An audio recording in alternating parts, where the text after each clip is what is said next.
Hello student, আজি লৈ আহিছো class 10 half yearly exam 2025 or karne Assamese MIL subject or important question paper এখন তো ইতিমধ্যে তোমালোকৰ half yearly exam 2025 or karne আমি English or important paper এখন দিছিলো সেই ভিডিওতে বহুত ষ্টুডেন্টে কমেন্ট কৰি আছিলা Assamese or দিব লাগে বুলি তো ছাত্ৰ ছাত্ৰীসকল তোমালোকে English or সেই important paper খন যদি তোমালোকে চোৱা নাছিলা তেন্তে তোমালোকে এই ভিডিওৰ ডেসক্ৰিপচনত লিংক পাই যাবা তে তোমালোকে ক্লিক কৰি English or important question paper খনো তোমালোকে চাই লব পাৰিবা তো ছাত্ৰ ছাত্ৰীসকল তোমালোকৰ লগত আজি আমি ডিসকাস কৰিব গৈ আছো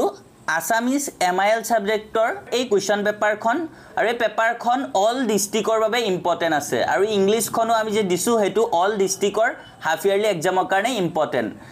তো ছাত্ৰ ছাত্ৰীসকল ভিডিওটো আৰম্ভ কৰাৰ আগতে তোমালোকে আমাৰ চেনেলত যদি আজি নতুন আহিছা তেন্তে আমাৰ চেনেলটো তোমালোকে সাবস্ক্ৰাইব কৰি ৰাখিবা কিয়নো তোমালোকৰ বাবে আমি এনে ধৰণৰ ভিডিওসমূহ মেট্ৰিক পৰীক্ষালৈকে লৈ আহিম লগতে ছাত্ৰ ছাত্ৰীসকল যিসকলে মেট্ৰিক 2026 দিবা তেওঁলোকে নিশ্চয় জানা যে তোমালোকৰ নিউ প্যাটাৰ্নত এক্সাম হ'ব নিউ প্যাটাৰ্ন বুলি ক'লে তোমালোকৰ CBSE প্যাটাৰ্নত কোৱেশ্চন পেপাৰ আহিব তো তোমালোকৰ বাবে IH টেগ আসামে নিউ প্যাটাৰ্নৰ ওপৰত বেছ কৰি অল সাবজেক্টৰ থিওৰি নোটছ আৰু MCQs বনাইছে যোনখিনি তোমালোকে half yearly exam pre final exam আকৌ মেট্ৰিক ফাইনাল এক্সামতো 100% কমন পাই যাবা তো ছাত্ৰ ছাত্ৰীসকল তোমালোকৰ কাৰণে আমাৰ IH টেগ আসামে হেখিনি ফুললি নিউ প্যাটাৰ্নৰ ওপৰত বনাইছে আৰু যোনখিনি থিওৰি নোটছ আছে হে নোটছখিনি মেট্ৰিকত 95 96 97 98 পোৱা ষ্টুডেন্ট সকলে লিখা নোটছ হয় আৰু যোনবোৰ MCQs আছে প্যাটাৰ্নৰ ওপৰত বেছ কৰি আমাৰ টিচাৰ সকলে বহুত ৰিসাৰ্চ কৰাৰ পিছতহে বনাইছে আৰু এইখিনি লৈ তোমালোকে পঢ়িলে 100% শিওৰ তোমালোকে কমন পাই যাবা বহুতো চেনেলে কিন্তু ৰেডিমেড নোটছ দি আছে কিন্তু হেবোৰ এনেই অল প্যাটাৰ্নৰ নোটছ হয় আৰু হেবোৰ লৈ তোমালোকে পঢ়িলে একো লাভ নহব তো ছাত্ৰ ছাত্ৰীসকল তোমালোকে যদি আমাৰ এই গাইডেন্স খিনি তোমালোকে লব বিচাৰা তেন্তে আমাৰ অফিচিয়েল নাম্বাৰ 6002994303 এই নাম্বাৰত তোমালোকে যোগাযোগ কৰিবা হোৱাটছআপত তোমালোকে মেছেজ দিবা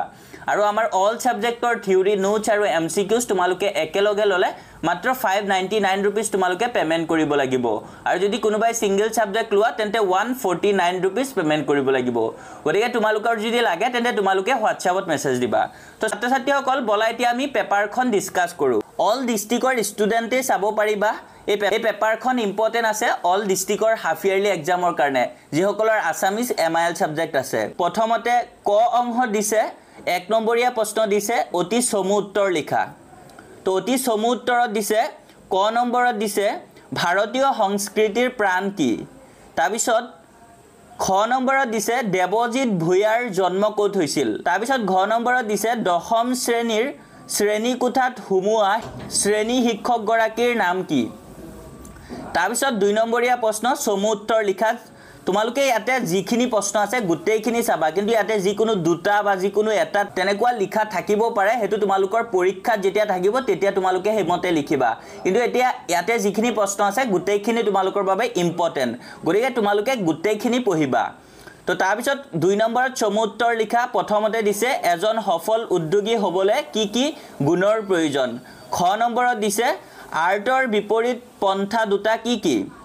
গ নম্বৰত দিছে উত্তৰ ভাৰত সংগীতে কি বস্তু আমাৰ চকুত পেলাই তো 2 নম্বৰীয়া প্ৰশ্ন এনকা নিচিনাই তোমালোকক হাফ ইয়াৰলি এক্সামত দিব তাৰপিছত 3 নম্বৰত দিছে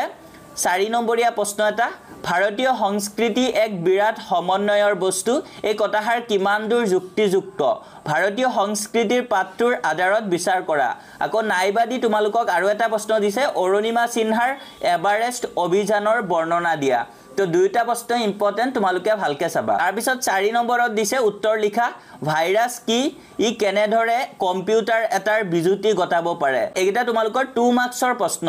তো ক নম্বৰত ভাইৰাছ কি ই কেনেধৰে কম্পিউটাৰ এটাৰ বিজুতি গটাব পাৰে খ নম্বৰত দিছে শিক্ষক শিক্ষয়িত্ৰী সকলৰ অৰণ্য দৰ্শনৰ কাৰ্যসূচী কিয় বাতিল কৰিব খুজিছিল ইয়াৰ পিছৰ পৰিস্থিতি কি হ'ব বহলাই লিখা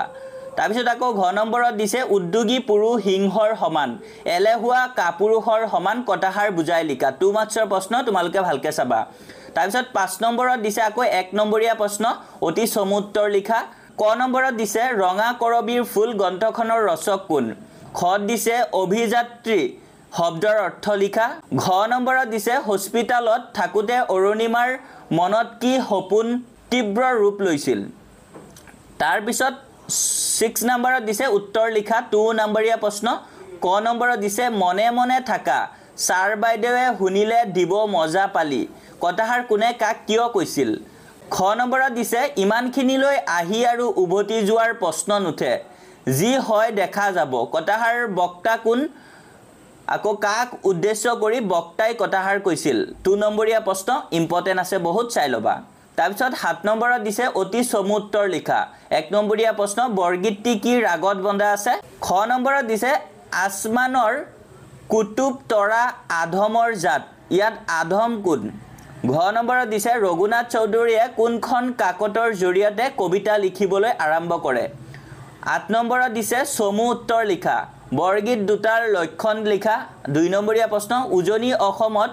প্ৰচলিত দুবিধ লোকগীতৰ নাম লিখা খ নম্বৰত দিছে ঘ নম্বৰত দিছে ৰঘুনাথ চৌধুৰীয়ে কিমান চনত কোত অনুষ্ঠিত হোৱা অসম সাহিত্য সভা অধিৱেশনত সভাপতিৰ আসন অলংকৃত কৰিছিল আকৌ ঘ নম্বৰত দিছে মাধৱদেৱৰ আখ্যানমূলক ৰচনা দুখনৰ নাম লিখা তাৰপিছত 9 নম্বৰত দিছে 3 নম্বৰীয়া প্ৰশ্ন হনক হনন্দ যোগী জাহাকু দিয়াই সকল নিগমে যাক বিচাৰি নাপায় ইয়াত কবিয়ে কি প্ৰসংগত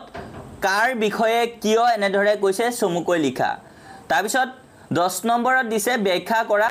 হজাৰ মইনাটিৰ অনেক যুগুতি দেউমাৰি পাৰ হলে এৰিলে পিৰিতি ইয়াতে দুটা ব্যাখ্যা কৰা দিছে 4 মাৰ্কছৰ কাৰণে তো তোমালোকে পৰীক্ষাত যিকোনো এটা লিখিব লাগিব কিন্তু তোমালোকে দুয়োটাই পঢ়ি যাবা তাৰপিছত ছাত্ৰ ছাত্ৰীসকল গ্ৰামাৰ সেকশনখিনি তোমালোকে ভালকে চাবা 11 নম্বৰত দিছে ক খ আকৌ ঘ নম্বৰটো অঙ প্ৰথম ছ দ্বিতীয় ছ বৰ্গীয় জ এই গোটেইখিনি তোমালোকে ভালকে চাবা আকৌ 12 নম্বৰত দিছে তলত দিয়া যিকোনো এটাৰ উত্তৰ লিখা ভাব সম্প্ৰসাৰণ কৰা এইকিটা তোমালোকে ভালকে চাবা আকৌ 12 নম্বৰৰ খ দিছে তোমাৰ বিদ্যালয়ৰ ছাত্ৰ ছাত্ৰীৰ খেল ধেমালিৰ অধিক হা সুবিধা কৰি দিবলৈ বিদ্যালয়ৰ প্ৰধানলৈ ছাত্ৰ ছাত্ৰীৰ একতা সভাৰ সম্পাদক বা সম্পাদিকা হিচাপে তুমি এখন আবেদন লিখা তো আবেদন লিখিব দিছে তোমালোকে আবেদন লিখা নিশ্চয় জানা তো তাৰপিছত আকৌ ঘ নম্বৰত দিছে তোমাৰ অঞ্চলৰ বাট পথ ধলং নলা নৰ্দমা আদি নষ্ট হোৱাত হেইবোৰৰ মেৰামতিৰ কাৰণে চৰকাৰৰ দৃষ্টি আকৰ্ষণ কৰি স্থানীয় বাতৰি কাকতলৈ এখন প্ৰতিবেদন লিখা তো আবেদন প্ৰতিবেদন এবোৰ তোমালোকে ভালকে শিকি থবা তোমালোকৰ মেট্ৰিক ফাইনালটো আহিব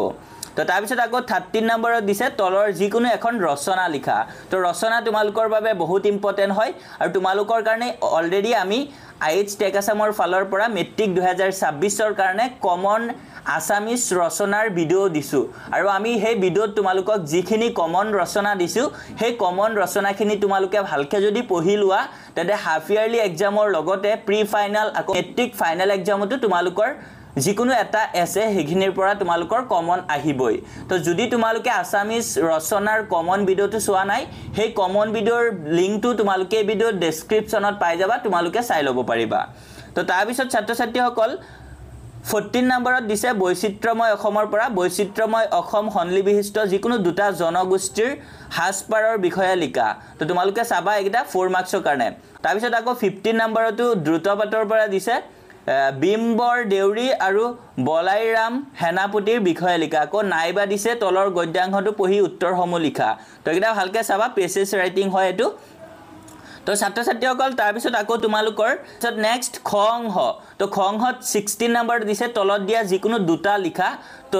তোমালোকে এটা ভালকে চাবা 17 নম্বৰটো চাবা বহুত ইম্পৰ্টেন্ট আছে 18 নম্বৰ 19 20 21 22 এই গোটেইখিনি তোমালোকৰ বাবে বহুত ইম্পৰ্টেন্ট আকৌ 23 নম্বৰটো চাবা যিকোনো এটা উপসৰ্গ ব্যৱহাৰ কৰি এটা শব্দ লিখা আকৌ 24 নম্বৰটো ইম্পৰ্টেন্ট 25 26 এই গোটেইখিনি তোমালোকৰ বাবে বহুত ইম্পৰ্টেন্ট তো ছাত্ৰ ছাত্ৰীসকল এইখনে আছিল তোমালোকৰ আসামিজ এমআইএল সাবজেক্টৰ ইম্পৰ্টেন্ট কোৱেশ্চন পেপাৰ